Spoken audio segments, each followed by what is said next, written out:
To Kill a Mockingbird is a novel written by Harper Lee and published in July 1960.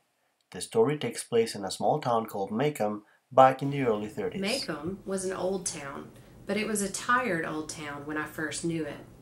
In rainy weather, the streets turned to red slop. Grass grew on the sidewalks. The courthouse sagged in the square. Somehow, it was hotter then. A black dog suffered on a summer's day. Bony mules hitched to Hoover carts flicked flies in the sweltering shade of the live oaks on the square.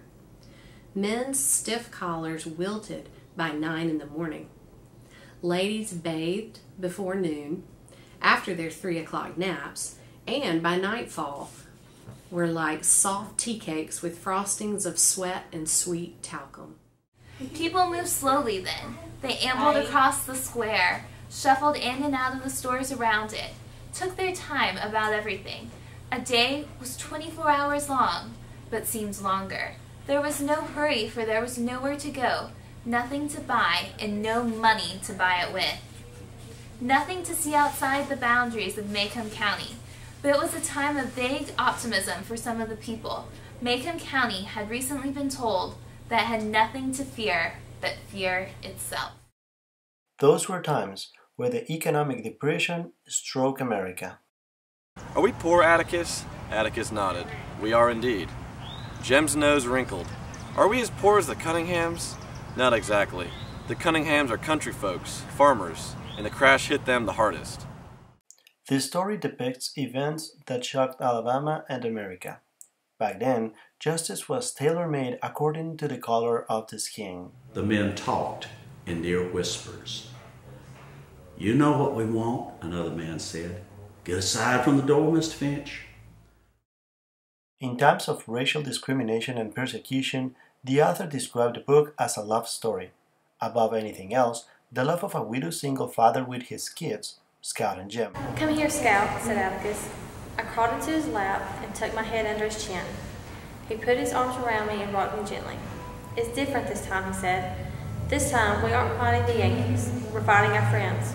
But remember this, no matter how bitter things get, they're still our friends, and this is still our home." His love for justice and rightness. Do all lawyers defend Negroes, Atticus?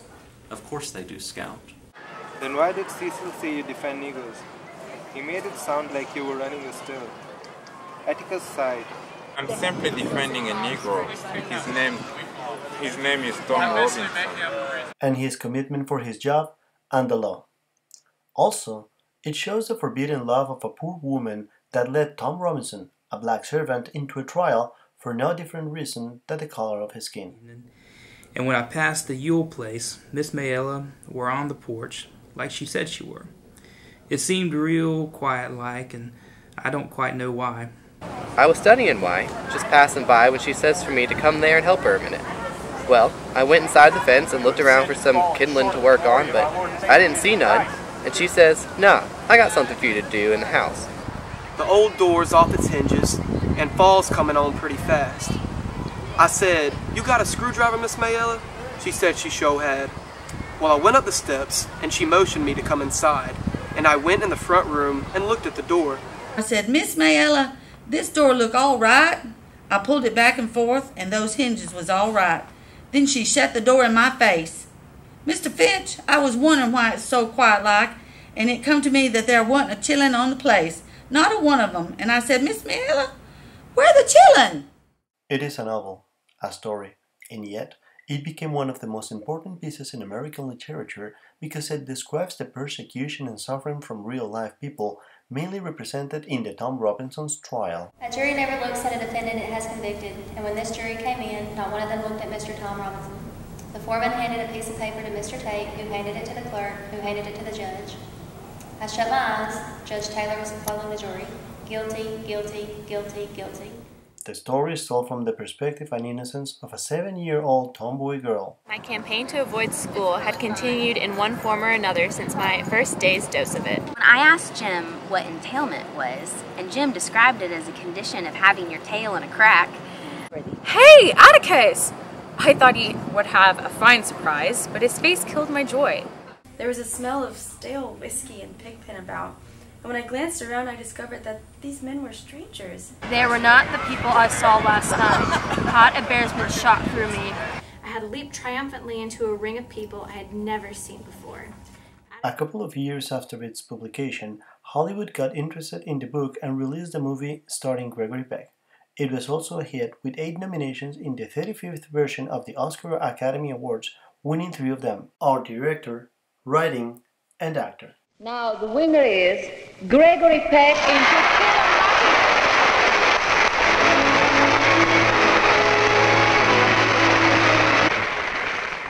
Thank you, fellow Academy members. Thank you, Harper Lee.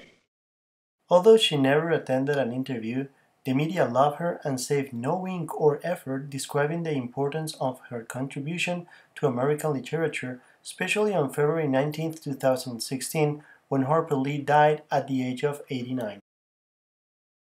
As a scout and Jem will discover, it's a sin to kill a mockingbird. That was the only time I ever heard Atticus say it was a sin to do something, and I asked Miss Maudie about it. Your father's right, she said.